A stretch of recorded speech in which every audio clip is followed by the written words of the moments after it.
বিয়ের আগে এই দিনটা নিয়ে বিশাল একটা প্ল্যান প্রোগ্রাম করতাম যে কোথায় যাব, কোথায় ঘুরবো, অঞ্জলি দেব। তো হ্যাঁ, আজকে হলো সরস্বতী পুজো। সকালে উঠে আগেই স্নান করে মেয়েকেও স্নান করিয়ে দিয়েছি। এরপরে সরস্বতী মায়ের কাছে অঞ্জলিটা সেরে ঘরের পুজোটাও করে নিলাম।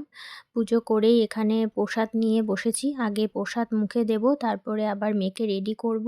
তো আজকের দিনটা নিয়ে আমার কোনো প্ল্যান না থাকলেও মেয়ের কিন্তু বিশাল আনন্দ, কারণ ও আজকে একটা সুন্দর শাড়ি পরবে, নতুন শাড়ি যেটা আমি ওর জন্য এনেছি যে আজকে পরবে জন্য। তো এরপরে মা মেয়ে দুজনেই সেজেগুজে চললাম স্কুলের উদ্দেশ্যে।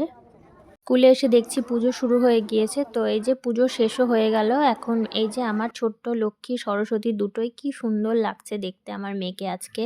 মনে হচ্ছিল যেন আমারই নজর লেগে যাবে। তো বাড়িতে চলে এসেছি আর এখন প্রায় ১০টা মতো বাজে। যেহেতু ৯:৩০টার মধ্যে পুজো ছিল, এসে একটুখানি খেয়ে নিলাম। তারপরে আজকে রান্না করেছিলাম খিচুড়ি, চাটনি আর বাঁধাকপির ঘন্ট। তো খেয়ে দিয়ে আজকের ব্লগটা এখানেই শেষ করলাম। টাটা।